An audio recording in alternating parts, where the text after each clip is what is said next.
Hello everyone. हमारे channel ईडब्ल्यूडी पर आपका हार्दिक स्वागत है। उम्मीद है आप सब बहुत बढ़िया होंगे और अपनी पढ़ाई बहुत अच्छे तरीके से कर रहे होंगे। तो चलिए, हमारी ये करंट अफेयर्स की क्लास है। ठीक है, वैसे तो ये हमारी क्लास डेली 7 AM पर आती है, पर किसी कारणवश आज आपकी ये क्लास थोड़ी लेट हो गई है। तो ये जो हमारी क्लास है ये है आपकी 9 जुलाई की। ठीक है, तो चलिए शुरू करते हैं आज की क्लास।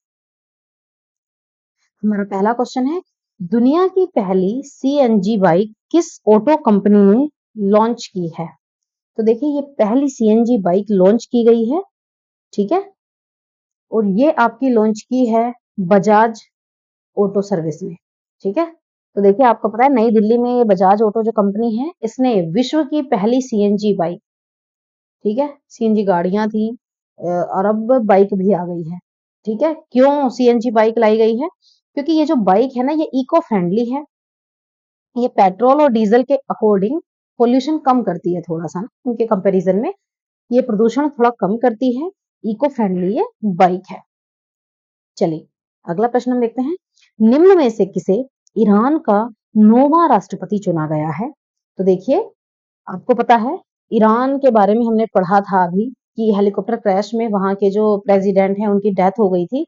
तो अभी ईरान के नए राष्ट्रपति चुने गए हैं और ये बने हैं आपके मसूद पेजेशकियान।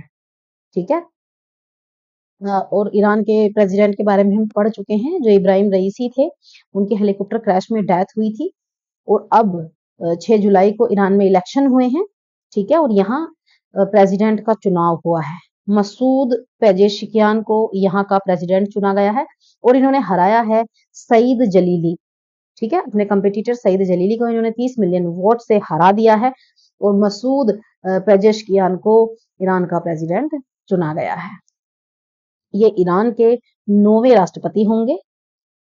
ठीक है, और क्या थे ईरान के, आपको पता है जब क्या नाम है इब्राहिम रईसी की जो डेथ हुई थी, उसके बाद जो कार्यवाहक राष्ट्रपति का चार्ज देख रहे थे, कार्यभार देख रहे थे, वो थे मोहम्मद मोहबर।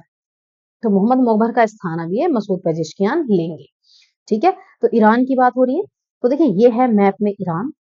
ईरान की कैपिटल है ये तेहरान। करेंसी आपको पता है यहाँ रियाल है। ठीक है, और ये ईरान के पड़ोसी देश हैं, देख लीजिए, तुर्कमेनिस्तान है, अफगानिस्तान, पाकिस्तान, ये सऊदी अरब, इराक, तुर्की, अजरबैजान, ये सब इसके पड़ोसी देश हैं। ठीक है, चलिए आगे देखते हैं। अगला प्रश्न है हमारा, 22वें भारत रूस वार्षिक शिखर सम्मेलन का आयोजन कहाँ किया जा रहा है? तो ये है भारत रूस जो ईयरली हमारा जो एनुअल समिट है ये कहाँ हो रही है? तो देखिए ये हो रही है आपकी मॉस्को। ठीक है, तो ये कब से कब होनी है? ये 8 और 9 जुलाई तक ही होनी है। ठीक है, और प्राइम मिनिस्टर नरेंद्र मोदी और जो रशिया की ये ऑफिशियल जो विजिट है इस पर ये रहेंगे। तो मॉस्को में ये आयोजित हो रही है। आपको पता है किस बारे में इस पर चर्चा की जानी है? तो इस पर चर्चा की जाएगी डिफेंस, रक्षा को लेकर, इन्वेस्टमेंट को लेकर, एनर्जी कोऑपरेशन को लेकर, एजुकेशन, कल्चरल, जितने ये मुद्दे हैं इंपॉर्टेंट, इन सब मुद्दों पर यहाँ चर्चा की जाएगी और इन दोनों के बीच इसमें डिस्कशन किया जाएगा। ठीक है, इंडिया और रशिया की बात हो रही है। तो आपको पता है बारी बारी से 21 एनुअल समिट हो चुके हैं ये। ठीक है, पिछला समिट जो है 2021 का, वो कहाँ हुआ था आपका? ये हुआ था नई दिल्ली में। ठीक है, चलिए आगे देखते हैं। हम रशिया की बात कर रहे हैं। देखिए रशिया का क्षेत्रफल कितना बड़ा है, आपको पता है विश्व में सबसे ज्यादा क्षेत्रफल जो है वो रशिया के पास। ये रशिया के पड़ोसी देश हैं और ये भारत है और भारत से ज्यादा दूर नहीं है रशिया। ठीक है, ये चाइना है, यहाँ मंगोलिया है और इधर रशिया। टाइम जोन की बात करें तो जो रशिया है वो 11 टाइम जोन्स में विभक्त है। ठीक है, 11 टाइम जोन्स कहाँ से आपको पता है? इस तरह से शुरू होते हैं कि इस और इस टाइम जोन, इनके अंदर जो टाइम जोन आते हैं इस तरीके से, ये लगभग 11 टाइम जोन्स में रशिया विभक्त है। यहाँ की करेंसी क्या है रशिया की? ये है रशियन रबल। कैपिटल है यहाँ की मॉस्को। प्राइम मिनिस्टर है आपको पता है मिखाइल मिशोस्टिन। प्रेसिडेंट आपको पता है रशिया के व्लादिमीर पुतिन है। ठीक है, चलिए अगले प्रश्न पर हम चलते हैं। प्रश्न है आपका, 7 जुलाई को प्रसिद्ध भगवान जगन्नाथ रथ यात्रा शुरू हुई। रथ यात्रा उत्सव किसे समर्पित है? तो देखिए जो रथ यात्रा उत्सव है वो आपका समर्पित है भगवान जगन्नाथ, बलभद्र और सुभद्रा। इनको ये जो उत्सव है वो समर्पित है। आपको पता है 7 जुलाई को उड़ीसा से ये यात्रा शुरू होगी और 16 जुलाई तक ये यात्रा चलेगी। ठीक है, पुरी में ये होती है, पुरी उड़ीसा में। ये कब ऑर्गेनाइज होती है? ये होती है आषाढ़ माह, यानी जून और जुलाई का जो महीना है, आषाढ़ माह का जो चंद्र महीने के शुक्ल पक्ष, आपको पता है महीने में दो पक्ष होते हैं, एक शुक्ल पक्ष, एक कृष्ण पक्ष।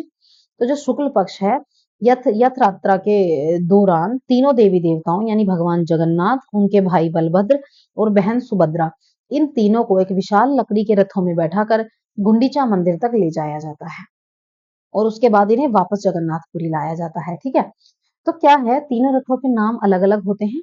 देखिए, देवी सुभद्रा का जो रथ है, उनका है नाम दर्पदलन या पदम रथ। ठीक है, जो देवी सुभद्रा का है उन्हें कहते हैं दर्पदलन, दर्पदलन या पद्म रथ है, और इनके रंग जो है इनके रथ का, उसका है काला या नीला। ठीक है, तो ये देवी सुभद्रा जी का है। अगला देखते हैं, इसकी बात करते हैं। ठीक है, ये अब बात करते हैं बलराम जी का। तो बलराम जी का रथ कौन सा है? ये है ताल ध्वज। रंग रंग क्या है इनका? लाल और हरा। तो ये वाला जो रथ है, पहले ये वाला, ये है बलराम जी का। अब बात करते हैं भगवान जगन्नाथ की। तो भगवान जगन्नाथ का जो रथ है, इसे हम क्या कहते हैं? नंदी घोष या गरुड़ ध्वज इसे कहा जाता है, और इसका जो रंग है वो है पीला या लाल। समझ गए? तो ये इस तरीके से तीनों रथों के नाम हैं। इन तीनों रथों के नाम भी अलग अलग हैं, इन तीनों के कलर भी अलग अलग हैं। ठीक है, चलिए अब स्पेशल देख लेते हैं क्या है। तो देखिए, एक तो है बहुधा यात्रा। बहुधा यात्रा क्या है? ये यात्रा 9 दिन, ये जो रथ यात्रा है, यात्रा के 9 दिन बाद आयोजित की जाती है। किस लिए? कि जब भगवान जगन्नाथ, बलभद्र और सुभद्रा अपनी मौसी के घर यानी गुंडीचा मंदिर से वापस जगन्नाथ मंदिर लौटते हैं, तब ये बहुधा यात्रा होती है। तो उसे हम क्या कहते हैं? बहुधा यात्रा के नाम से जानते हैं। अब एक है नीलाद्री बीज, यानी देवताओं के गर्भगृह में लौटने का जो प्रतीक है, उसे हम क्या कहते हैं? नीलाद्री बीज। चलिए अगला प्रश्न हम देखते हैं। भारतीय मूल की सांसद लिंसा नंदी को किस देश में संस्कृति, मीडिया और खेल मामलों का विदेश मंत्री नियुक्त किया गया है? तो ये भारतीय मूल की है लिंसा नंदी, और इन्हें नियुक्त किया है ब्रिटेन में। ब्रिटेन ने इन्हें संस्कृति, मीडिया और खेल मामलों का विदेश मंत्री नियुक्त किया है। ठीक है, आपको पता है ब्रिटेन के प्राइम मिनिस्टर अभी कौन नियुक्त किए गए हैं? ये हैं केयर स्टारमर।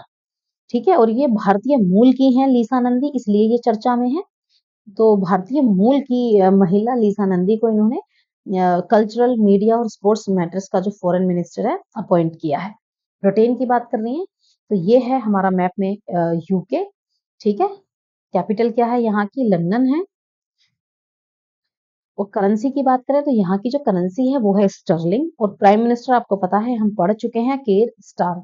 और ये जो क्या है, केर स्टारमर जो है, ये जो स्टारमर, किर स्टारमर जो है, इन्हें हेड ऑफ द स्टेट कहा जाता है। ठीक है, यहाँ क्या है, ब्रिटेन में प्रेसिडेंट नहीं होता है, यहाँ प्राइम मिनिस्टर होता है, और prime minister he head of the state होता है। ठीक है, चलिए अगला प्रश्न हम देख रहे हैं। 6 जुलाई को 102वें अंतरराष्ट्रीय सहकारी दिवस मनाया गया। 102वें अंतरराष्ट्रीय सहकारी दिवस की थीम क्या रही है? तो देखिए, इस अंतरराष्ट्रीय जो सहकारी दिवस है, इसकी थीम रही है आपकी cooperatives build a better future for all. ये इसकी थीम रही है 2024। ठीक है, आपको पता है ये जुलाई के फर्स्ट सैटरडे को मनाया जाता है। जुलाई महीने के प्रथम शनिवार को हम इंटरनेशनल डे ऑफ कोऑपरेटिव्स मनाते हैं, और ये 102वां इस टाइम हमने इंटरनेशनल डे ऑफ कोऑपरेटिव्स मनाया है। 6 जुलाई को था ये। ठीक है, अब बात करते हैं कि जो इंटरनेशनल डे ऑफ कोऑपरेटिव्स है, इस पर सहकार में समृद्धि यानी प्रोस्पेरिटी थ्रू कोऑपरेशन समिट का आयोजन किया गया, जिसमें यूनियन मिनिस्टर ऑफ यानी जो अमित शाह हैं हमारे होम मिनिस्टर, उन्होंने इसमें भाग लिया। 2024 की थीम क्या रही है? थीम हम एक बार फिर से रिपीट कर लेते हैं। थीम रही है cooperatives build a better future for all. ठीक है, हिस्ट्री, इसका इतिहास क्या रहा है? तो पहला इंटरनेशनल डे ऑफ कोऑपरेटिव्स जो हमने वो मनाया था हमने वर्ष 1923 में। ठीक है, और इसका जो एक्सेप्ट किया गया था, इसे कब घोषित किया गया था? 16 दिसंबर 1992 को इसे यूनाइटेड नेशन असेंबली में घोषित किया गया था कि हम ये दिवस मनाएंगे, और पहली बार हमने ये 1923 से मनाया है। ठीक है, और उद्देश्य क्या रहा है? देखिए, ग्लोबल लेवल पर यानी वैश्विक लेवल पर जो सहकारी समितियां हैं उनको बढ़ावा देना और लोगों को सहकारी समितियों के बारे में जागरूक करना इसका उद्देश्य है। ठीक है, चलिए अगले प्रश्न पर आते हैं।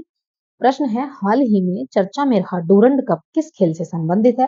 तो आपको पता है ये बड़ा प्रसिद्ध कप है और डूरंड कप किससे संबंधित है? ये फुटबॉल से संबंधित है। एशिया का सबसे पुराना ये टूर्नामेंट है। ठीक है, डूरंड कप, डूरंड कप बड़ा प्राचीन है, एशिया का सबसे पुराना है। ठीक है, ये जो है कब से कब तक आयोजित किया गया? 27 जुलाई से 31 जुलाई तक ये आयोजित किया जाएगा। कहाँ कहाँ? कोलकाता में, कोकराझार असम, जमशेदपुर झारखंड और शिलोंग मेघालय, इन चारों जगह में ये आयोजित किया जाएगा। ठीक है, तो डूरंड कप का ये 133वां संस्करण होगा और इसमें इंडियन सुपर लीग के अलावा आई लीग और सशस्त्र बल की जो 24 टीमें हैं वो हिस्सा लेंगी। डूरंड कप की बात कर लेते हैं, तो ये आपको पता है भारत का सबसे प्राचीन यानी India's oldest tournament, football tournament है। इसकी शुरुआत देखिए कब हुई थी? 1888 से इसकी शुरुआत हुई है डूरंड कप की। ये बहुत पुराना है और ये एग्जाम में न जाने कितनी बार पूछा गया क्वेश्चन है कि डूरंड कप किस खेल से संबंधित है? तो ये फुटबॉल से संबंधित है। और देखिए, इतना पुराना गेम होने के बाद भी इसे स्टूडेंट गलत कर देते हैं एग्जाम में, तो इसे याद रखिएगा, डूरंड कप आपका फुटबॉल से संबंधित है। ठीक है, फुटबॉल से ये संबंधित है। चलिए आगे चलते हैं। इसके ऑर्गेनाइजर्स कौन है? Durand football tournament society and all India football federation जो है वो इसके ऑर्गेनाइजर हैं। ये 133वां है जो हमारा इन 4 स्टेट में 4 जगह होगा। ये हमारा 133वां है।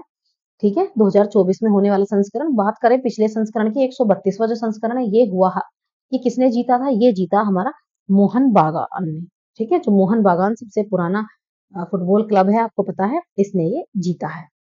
चलिए अगला प्रश्न हम देखते हैं। राष्ट्रपति पदक से सम्मानित कलाकार कुंबले श्रीधर राव का निधन हो गया है। इनका संबंध किस कला से था? बढ़िया क्वेश्चन है।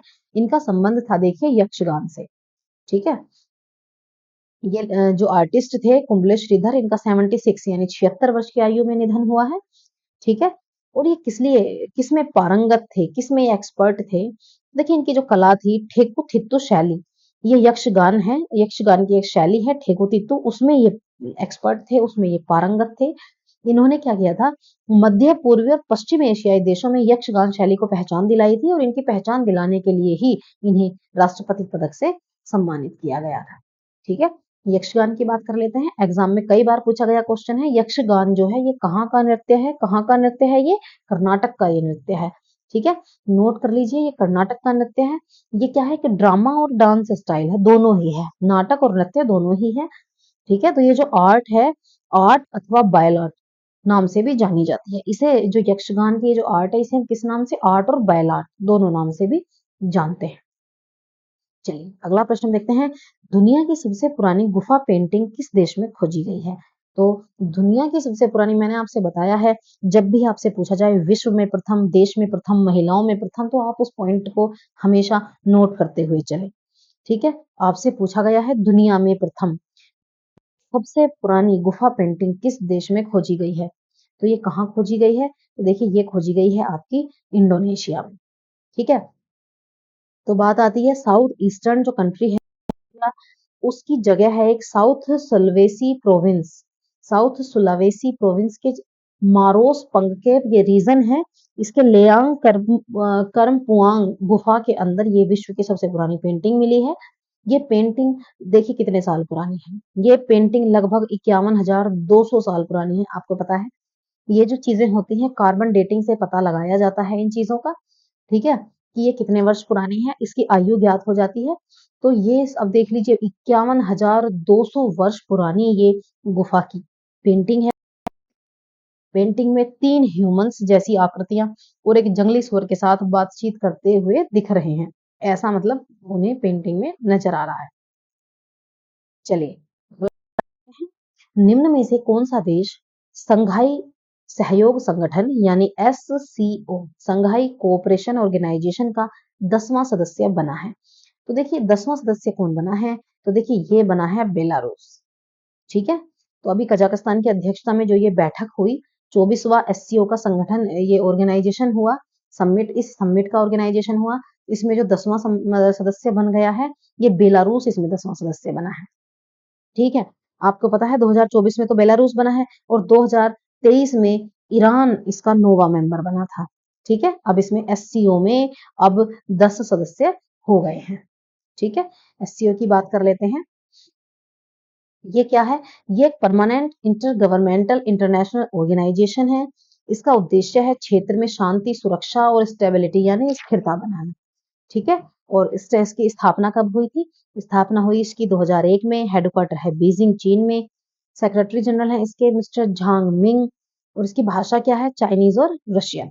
वर्तमान में इसके 10 सदस्य हैं एससीओ में। कौन कौन से सदस्य हैं? ईरान, बेलारूस, कजाकिस्तान, चीन, किर्गिस्तान, रूस, तजाकिस्तान, उज्बेकिस्तान, भारत और पाकिस्तान। ठीक है, ये देश अभी एससीओ के सदस्य हैं। अब अगला इवेंट जो 2025 का है वो कहाँ आयोजित होगा? ये आपका आयोजित होगा चाइना। ठीक है, ये 2025 का इवेंट है जो आपका चाइना में आयोजित किया जाए। ठीक है, तो चलिए आज की क्लास में इतना ही। चैनल को सब्सक्राइब जरूर करें, वीडियोस को लाइक एंड शेयर करें। यदि आपको ये थोड़ी भी इंफॉर्मेटिव लगती है तो जरूर इसे लाइक एंड शेयर करें। तो चलिए मिलते हैं हम आपको नेक्स्ट क्लास में। Thanks for watching.